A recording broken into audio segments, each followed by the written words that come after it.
Hello everyone, my name is Aksha. I welcome you all on my YouTube channel Aksha Tutorials. So class 12, in our previous lecture we have discussed about the pre-fertilization events, in which we have discussed about gametogenesis, which is the first step in case of pre-fertilization events. In gametogenesis हमने बताया था, gametogenesis means the formation of gametes.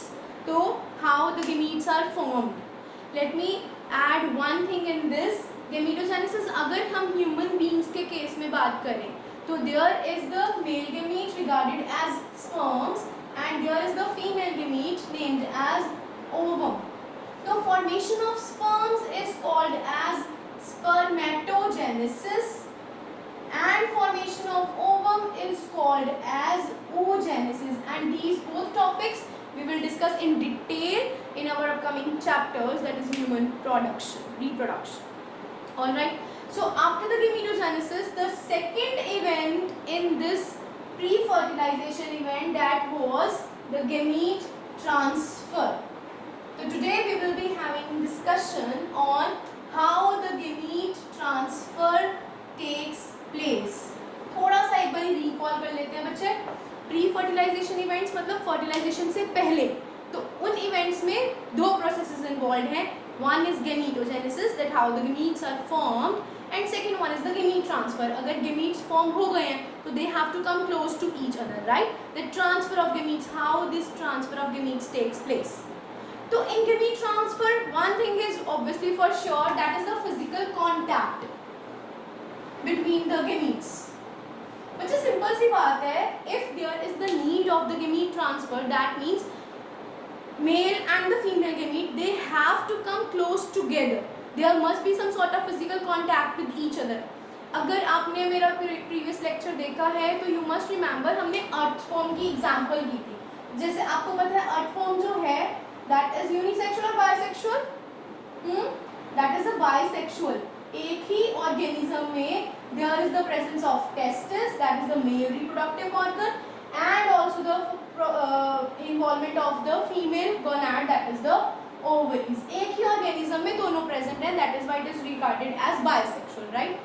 तो चाहे bisexual organism है उसमें भी male gamete has to transfer to the female gamete, मतलब एक दूसरे के close contact में उनको आना पड़ेगा for the process of fertilization, right? और अगर वो यूनिसेक्सुअल ऑर्गेनिज्म है, जैसे हमने कॉकरोच की बात की थी, तो आपको पता है कॉकरोच के केस में male gametes are separate in because it is unisexual, तो female gametes are present in some another cockroach, right. तो what will happen, they both gametes have to fuse together for the formation of a zygote, right, which is diploid in structure. ये हम discuss कर चुके हैं. इसका मतलब चाहे unisexual है, चाहे बाइसेक्सुअल है, चाहे प्लांट्स के केस में है, there must be the physically contact between the male and the female gametes, right. तो first point तो gamete transfer में आएगा उनका physical contact. Now how this physical contact takes place between the male and the female gamete. अच्छा, अब ये चीज़ याद रखना, in most of the organisms, now that depends upon their motility, है ना, कि कौन किसके पास आएगा, right. In most of the organisms, male gametes are motile. Male gametes are motile. They move. They can move. And female gametes are stationary. They cannot move in most of the cases. मैं most of the cases क्यों कह रही हूँ, क्योंकि कुछ ऐसे lower organisms हैं like simple algae और फंजाई. मैंने अपने प्रीवियस लेक्चर में आपको एक सिंपल एल्गे की एग्जांपल दी थी. तो ऑर्गेनिज्म वाज क्लैडोफोरा, अगर आप लोगों को याद हो. तो अगर आपने ध्यान से उसको देखा और समझने की कोशिश की है तो मैंने थोड़ा सा आपको बताया था that they are isogametic in nature. उनमें चाहे मेल गेमीट है चाहे फीमेल गेमीट है, they both are totally identical to each other. और उनका जो मैंने आपको डायग्राम थोड़ा सा समझा दूँ, मैंने आपको बताया था इस तरीके से. अब ये जो चीज़ें हैं, these are the flagellas, right? अब रचित ध्यान से देखो, चाहे मेल गेमीट है चाहे फीमेल गेमीट है, they both are containing flagella. And what is the function of flagella? It helps in movement. इसका मतलब इनके केस में gamete will move together. They both will have the capability to come close to each other. दोनों ही move कर सकते हैं. They will come close together. What will happen? And there will be the fusion between the two, right? And it will lead to the formation of a zygote, again having 2n number of chromosomes, right? इसीलिए मैंने term use की है in most of the organisms, क्योंकि कुछ ऐसे organisms भी हैं जिनमें दोनों ही मोटाइल होते हैं, लेकिन ज्यादातर जो ऑर्गेनिजम्स होते हैं उनमें male gametes are motile and female gametes are stationary. Let's talk about the humans. अगर हम ह्यूमंस की बात करें तो male gamete is the sperm, right? Sperm is having a very distinct feature, having a head and a tail. तो ये जो sperm में जो टेल होती है ना, that actually helps in the motility, it helps in swimming or the movement, right? But in case of female gamete, this ovum is, अब इसमें ना दो चीज़ें हैं, why it is motile and it is non-motile. पहला, अगर हम इनके साइज की बात करें, जो स्पर्म्स हैं they are small in size, whereas the female is large, much large in size as compared to the sperm. तो obviously जो हल्का फुल्का it can move easily, है ना, जो हेल्दी है उसको थोड़ा चलने की दिक्कत आ सकती है. Okay. Secondly, very important scientifically जो ज़रूरी है, किस कारण से वो मूव करते हैं और किस कारण से वो मूव नहीं करते, प्लीज़ डू रिमेंबर. ये जो फीमेल गैमीट है ना, it is having the cytoplasmic content which is used to storage of some nutrients. जब, अब ध्यान से समझना, जब स्पर्म और ovum they come close together and then fuse together, they will get combined together. तो ovum is having some nutrients for the storage. जब उनकी फ्यूजन के बाद वो जाइगोट बनता है, it consumes those nutrients and be able to divide further. तो fertilisation के बाद जो डिवीजन होती है ना, उसमें ये ओवम इट प्रोवाइड्स न्यूट्रिएंट्स. तो वो सारे न्यूट्रिएंट्स किस में स्टोर होते हैं? ओवम में. अब देखो इतना सामान भी लेकर बैठा हुआ है, ऊपर से साइज भी इतना बड़ा है, तो ऑब्वियसली इट विल थोड़ा सी दिक्कत होगी उसको मूव करने में. So it is one of the criteria that do remember, जो sperms हैं they are motile and female gamete ovum is fixed. Sperms are small in size and more in number. Number की भी अभी बात करते हैं. Small in size, whereas ovum it is much larger in size as compared to the sperm. Why? Because it stores nutrients. Very important. It stores nutrients for the division of zygote after fertilization. Okay? So अब ऐसे अगर हम plants की भी बात करें तो plants के केस में जो मेल गेमीट्स और फीमेल गेमीट्स हैं, जैसे यू मस्ट रिमेंबर, आपको मैं थोड़ा सा इंट्रोडक्शन दे देती हूँ. अगर प्लांट्स की बात करें तो this is the male portion, है ना, this is bilobed anther and this is the filament. This whole male gamete is called as stamen. ये भी मैंने कल बताया था, पिछले लेक्चर में अपने बताया था ना, स्टैमिनेट फ्लावर्स होते हैं. So this anther actually contains the male gametes considered as the pollen grains, right? दूसरी तरफ अगर हम फीमेल स्ट्रक्चर की बात करें तो this is the stigma, this is the style, this is the ovary and the ovules. This whole structure is called as either carpel or pistil. तो plants के केस में भी pollen grains being male gamete will be able to move and fall on this stigma, through which it will enter inside and reach to these ovules that are female gametes. ठीक है. तो ज़्यादातर जो organisms होते हैं, चाहे plants हैं चाहे ह्यूमन बींग्स हैं, अलग अलग ऑर्गेनिजम्स हैं, एनिमल्स हैं, most of the time male gametes are motile whereas female gametes are fixed. अब इनमें बहुत सारे जो हैं मोटिलिटी में air currents, water currents, they can help.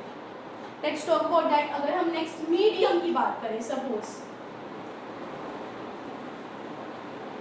After the physical contact and motility, let's talk about the medium. तो अगर हम मीडियम की बात करें, अच्छा, मीडियम के केस में suppose they are many of the agents could help them to move.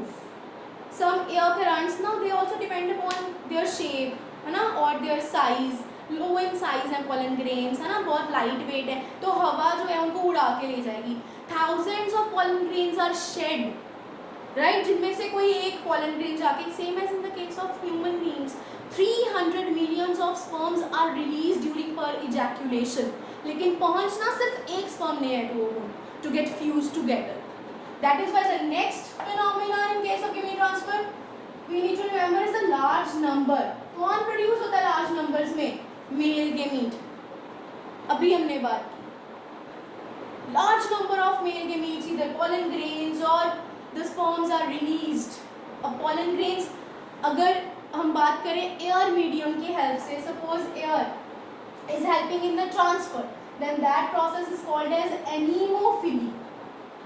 Yes, अगर पानी है, पानी में अब जैसे कुछ प्लांट्स होते हैं ना, तो उनके जो पॉलन ग्रेन्स है वो पानी के सरफेस पे से सपोज उन्होंने शेड करके और वो स्विम करते हुए किसी उसके पिस्टल की जो है स्टिग्मा पर जाके it will get stick, right. तो water currents are helping them.